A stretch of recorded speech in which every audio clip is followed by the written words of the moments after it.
এই ভিডিওটা দেখে চিন্তা করলাম এটা বানানো যায়, বাট আমি ফার্স্টে ডেমো হিসাবে বানাবো, দেখি যদি বানাইতে পারি তাইলে পরে ঠিকভাবে বানাবো। তো কাজে লেগে বললাম, তো কাজ করতে করতে আপনাদের সাথে একটা গল্প শেয়ার করি। গল্পটা হয়েছে, আমি কেন আবার ডায়েট শুরু করলাম একদম সিরিয়াসলিভাবে। তো সিরিয়াসলিভাবে শুরু করার পিছনে একটাই কারণ হয়েছে, হঠাৎ করে মাঝখানে মানে নভেম্বর অক্টোবরের মাঝখানে এমন একটা টাইম গেছে যে আমি শুধু হালকা পাতলা এক্সারসাইজ করতাম। আমি তো আগে যেহেতু 2 বছর আগে জিম করতাম, জিম ছেড়ে দিছি, তারপর ক্রিকেট খেলতাম যেহেতু, এগুলো ছেড়ে দিছি। তো আস্তে আস্তে আমি ভাবলাম আচ্ছা ঘরে বসে কিছু একটা করা যাক। তো ট্রাই করা স্টার্ট করছি যখন, এরপরে যে হঠাৎ করে দেখলাম আমি নভেম্বরের আগে দিয়ে ঢাকাতে গেছিলাম। ঢাকা থেকে আসলাম, তো তার একদিন আগে, ঢাকাতে যাওয়ার একদিন আগে আমি ওজন মাপছিলাম।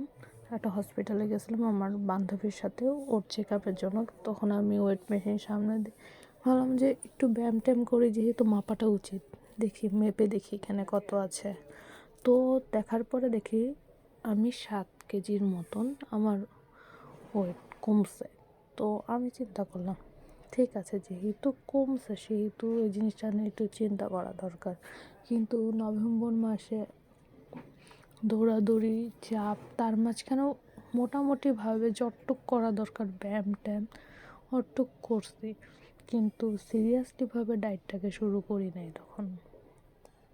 যে খাওয়া দাওয়া নিয়ে মানে আমি যতটুক খাই অতটুকু আমি মনে করি না যে সেই রকমভাবে এফেক্ট পড়ে। কারণ এক মুঠ ভাত, তারপর হয়েছে একটা রুটি, এইসব। তারপর মাঝে মধ্যে আমার সকালের খাবার স্কিপই যায়। তারপরও ভাবছি যে না, ডিসেম্বর মাসটা বড়দিন আসতেছে, একটু চেষ্টা করা দরকার আর কি। তো স্টার্ট করলাম। এরপর এখন দেখা যাক ওভারঅল মিলে যে আমি বড়দিনের আগে মানে 23 তারিখ পর্যন্ত কতটুকু কমাইতে পারি। কারণ 24 তারিখ পর্যন্ত কতটুকু কমাইতে পারি। 25 তারিখ কোনোভাবেই কোনো কিছু করা সম্ভব না, কারণ সব কিছু বাইরে।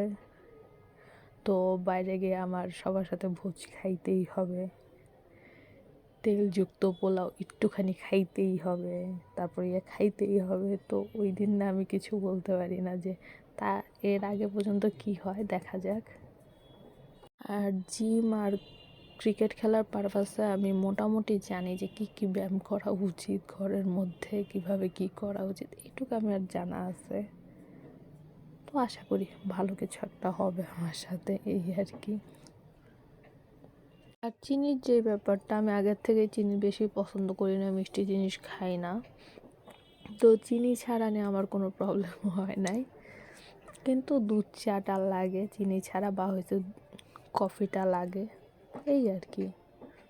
দেখা যাক, আমি অনেকের ভিডিও দেখছি যে তারা 17 ঘন্টা 16 ঘন্টা ফাস্টিং করে। এখন দেখা যাক ফাস্টিংয়ে কাজ দেয় কিনা। থ্যাংক ইউ, আমার জিনিসও বানানো শেষ। বাই বাই, ভালো থাকবেন সবাই।